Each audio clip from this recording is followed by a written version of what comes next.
এই যে বাইক তুফানে আমাকে ঘরের মধ্যে দেখেন, এই যে ফার্নিচারের ঘরের মধ্যে দেখেন, এই যে ভাঙ্গা চুঙ্গা সব মনে করেন আলো জ্বলে গেছে তুফানে, এরকম তুফান হয়েছে।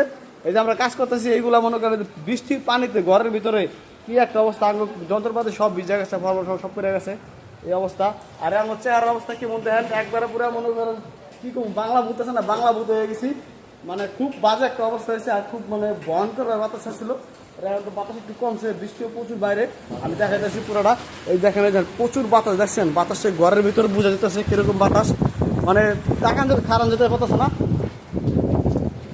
মানে খুব ভয়ানক একটা অবস্থা। ওই যে জানলার বাইরে দেখা যেতেছে কিরকম, আর এই দেখেন কি অবস্থা হয়ে গেছে বৃষ্টির পানিতে, কি একটা অবস্থা। আর ওইদিকে দেখাইতেছে ওইদিকে মানে বাতাসে মানে একবারে খুব খারাপ অবস্থা হয়ে গেছে। এই যে দেখেন একজনে পলা আসলো, যে আর পাল্লা বসলো, পাল্লা করে ভাঙে ছুলে গেছে। আরে কত হয়েছো, ওই যে কয়েকটা উড়াইছে পাল্লা কয়েকটা উড়াইছে, এই যে এইগুলো সব পড়ে গেছিল, মানে একবারে পুরো খারাপ অবস্থা হয়ে গেছিল। মানে সবাই খুব ভয় পেয়ে গেছিলাম আমরা, মানে আমাকে যে অবস্থা একবারে পুরো বাজে, মানে তলায় মলায় একবারে আলু জ্বলে গেছি। যাই হোক দোয়া করো না।